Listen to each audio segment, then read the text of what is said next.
अस्सलामुअलैकुम दोस्तों, welcome to my channel learning beast. तो आज का हमारा टॉपिक है इंट्रोडक्शन टू स्टैटिस्टिक्स। हम आज स्टैटिस्टिक्स के बारे में पढ़ेंगे कि ये स्टैटिस्टिक्स होता क्या है, ये कहाँ पर यूज़ होता है, किस लिए यूज़ होता है, ऐसी कौन कौन सी जगह है जहाँ हम स्टैटिस्टिक्स अप्लाई करते हैं और ये क्यों दरियाफ्त हुआ। तो स्टार्ट करते हैं हम। सबसे पहले statistics, introduction to statistics part 1। इस इंट्रोडक्शन, इस स्टैटिस्टिक्स का इंट्रोडक्शन है कि the word statistics convey a variety of meaning to people in different walk of life. The word statistics come from the Italian word statista. क्या ये जो statistics है ये एक इटालियन वर्ड से निकला हुआ है, ड्राइव्ड हुआ है, जो कि वर्ड है स्टैटिस्टा, ठीक है। और जो एक और ये वर्ड से डिस्क्राइब हुआ है, वो ड्राइव्ड हुआ है, वो है जर्मन वर्ड, वो है स्टैटिस्टिक, जिसकी मीनिंग है पॉलिटिकल स्टेट, ठीक है। तो ये MCQs के लिए बहुत बेहतरीन सवाल है। ये हमारे टेस्ट में, हमारे जॉब इंटरव्यूज़ में ये क्वेश्चन पूछा जाता है कि ये स्टैटिस्टिक्स किन वर्ड से ड्राइव्ड हुआ है। तो जब भी ये सवाल आए तो आपने सिर्फ यही बताना है कि ये वर्ड इटालियन और जर्मन है। इटालियन वर्ड में ये है स्टैटिस्टा और जर्मन वर्ड से जिससे ये ड्राइव्ड है वो है स्टैटिस्टिक, जिसकी मीनिंग है पॉलिटिकल स्टेट। तो the word statistics today refer to either quantitative information or a method of dealing with quantitative and qualitative information। हमें यहाँ बताया जा रहा है कि आजकल जो स्टैटिस्टिक्स की मीनिंग ज़्यादातर चल रही है वो ये है कि ये हमें इंफॉर्मेशन देती है क्वांटिटेटिव और क्वालिटेटिव डेटा के बारे में। हमें ये मेथड देती है कि हम उन्हें किस तरह से डील करें। इसकी प्रॉपर डेफिनेशन है, statistics is defined as collection, representation, analysis and interpretation of numerical data. अब आप सोच रहे होंगे कि न्यूमेरिकल डेटा क्या होता है। न्यूमेरिकल डेटा वो डेटा जो हमें नंबर्स में दिया जाए। यहाँ पर स्टैटिस्टिक्स में डेटा की भी काफ़ी टाइप्स होती है जो हम आगे पढ़ेंगे। तो इस डेफिनेशन के अकॉर्डिंग स्टैटिस्टिक्स एक कलेक्शन है, रिप्रेजेंटेशन है या प्रेजेंटेशन है, एनालिसिस है और इंटरप्रिटेशन है न्यूमेरिकल डेटा की। मतलब कि हम स्टैटिस्टिक्स में न्यूमेरिकल डेटा या किसी भी तरह के डेटा को कलेक्ट भी करते हैं और उसको प्रेजेंट भी करते हैं और उसे एनालाइज और इंटरप्रिटेशन के मेथड भी हम स्टैटिस्टिक्स में ही सीखते हैं। स्टैटिस्टिक्स को कभी कभी हम statistics is the science and art of dealing with the figure and fact.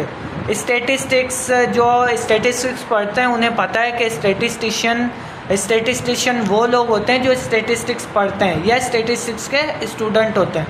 उन्हें पता होता है कि एक स्टैटिस्टिशियन को दूसरे अल्फाजों में डेटा साइंटिस्ट भी कहा जाता है, क्योंकि वो डेटा पर रिसर्च करते हैं। अब नेक्स्ट है हमारा use and application of statistics. यहाँ पर हम पढ़ रहे हैं इसके यूजेस स्टैटिस्टिक्स के कि ये कहाँ पर यूज़ होता है और इसके एप्लीकेशंस। इट फैसिलिटेट कंपैरिजन, यह हमें कंपैरिजन में मदद देता है। It simplifies the message of figure, हमें अगर किसी टाइप की मैथमेटिकल फिगर मिली हो तो हम उसे स्टैटिस्टिक्स के थ्रू सिंप्लीफाई कर सकते हैं। It help in formulating and testing hypothesis, ये हमें फॉर्मुलेटिंग और टेस्टिंग हाइपोथेसिस में मदद करता है, जो हम आगे पढ़ेंगे कि टेस्टिंग हाइपोथेसिस क्या होती है। इट हेल्प इन प्रिडिक्शन, ये प्रिडिक्शन में भी मदद करता है। जैसे कि आप प्रिडिक्शन को ये कह लें कि ये हमें फ्यूचर प्रिडिक्शन में मदद करता है। जैसे आज ये डॉलर 200 रुपये है, तो ये हमें इस तरह से डेटा कैलकुलेटिंग में या प्रेडिक्शन में मदद करेगा कि हमें पता लगेगा कि आने वाले 5 सालों में डॉलर कितने रुपए होगा या कितने % ऊपर जाएगा। ये सब कुछ हम स्टैटिस्टिक्स के थ्रू पढ़ते हैं, ठीक है। तो ये तो होगी uses and application of statistics. तो अब हम आगे पढ़ेंगे टाइप्स ऑफ स्टैटिस्टिक्स। हमारे पास यूजुअली स्टैटिस्टिक्स के दो टाइप्स होती हैं। सबसे पहले डिस्क्रिप्टिव स्टैटिस्टिक्स और दूसरी कौन सी टाइप होती है, इन्फरेंशियल स्टैटिस्टिक्स।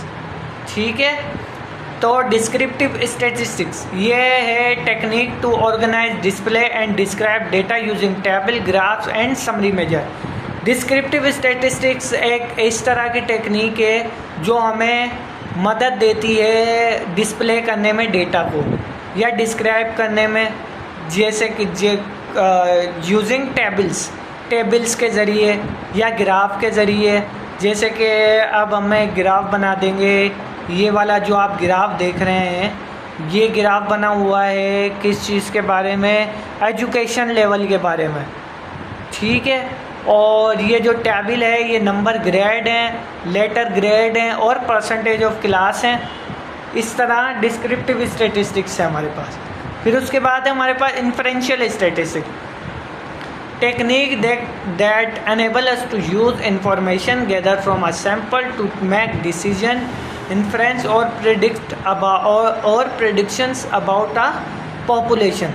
अब इन्फरेंशियल स्टैटिस्टिक्स में हम ये पढ़ते हैं, ये एक इस तरह की टेक्निक है जो हमें एक सैंपल के थ्रू पूरी पॉपुलेशन का डेटा हमें बताती है कि पूरी पॉपुलेशन कैसी है हमारी। अब आप सोचोगे कि ये सैंपल क्या है, ये पॉपुलेशन क्या है। भाई हम तो अभी पढ़ी स्टैटिस्टिक्स रहे, ये सैंपल और पॉपुलेशन कहाँ से आ गया। तो मैं ये आपको एक सिंपल तरीके से इसके एग्जांपल लेके बताता हूँ कि इन्फरेंशियल स्टैटिस्टिक्स क्या है। अब आप एक हिसाब लगाएं कि आप गए हैं क्या ख़रीदने, खीरे ख़रीदने गए हैं। ठीक है, अब कुछ खीरे मीठे होते हैं, कुछ खीरे कड़वे होते हैं। अब आप जाकर एक ठेले पर रुके, आपने उस ठेले वाले को कहा कि भाई मुझे खीरे दे दो 2 या 3 किलो, लेकिन पहले मुझे चेक कराओ। तो आप क्या करोगे, चेक करने के लिए 1, 2 या 3 खीरे उस ठेले पे से उठा लोगे। ये जो 1, 2 या 3 जो आपने खीरे उठाए हैं ना, ये आपकी हो गया सैंपल। और वो जो पूरा ठेला था, पूरे ठेले पे जितने भी खीरे थे वो आपकी पॉपुलेशन है। ठीक है, उस पॉपुलेशन में से आपने 1 या 2, 3 सेलेक्ट किए नंबर या जो भी आप कह लें, जो 3 खीरे आपने सेलेक्ट करके उनको चख के देखा, वो मीठे थे। तो आपने उस पर ये डिसाइड किया कि ये सारे खीरे अच्छे हैं। अगर वो कड़वे थे तो आपने ये डिसाइड किया कि वो सारे खीरे खराब है, इस तरह। ठीक है, तो हमारा पूरी पॉपुलेशन क्या थी, हमारे खीरे थे जो ठेले पे थे, जिसमें से हमने कुछ सेलेक्ट किए रेंडमली, अलग अलग चूज़ किए कि मुझे ये और ये चेक करवाओ ताकि मैं पता लगाऊं कि ये सारे खीरे अच्छे हैं या नहीं। तो ये होता है कि पॉपुलेशन में से सैंपल कलेक्ट करके डिसीजन लेना कि ये सही है या गलत या ख़राब। ठीक है, तो ये अब हम इसके बाद पढ़ेंगे आगे इंट्रोडक्शन टू स्टैटिस्टिक्स पार्ट 2। तो आपको अगर मेरी ये वीडियो समझ में आई और अच्छी लगी तो आप इसे लाइक करें, सब्सक्राइब करें और बेल आइकन को भी प्रेस करें ताकि आप इसी तरह सीखते रहें और हम आपको सिखाते रहें। Thank you for watching my video, subscribe my channel learning beast and stay tuned with us. Thank you.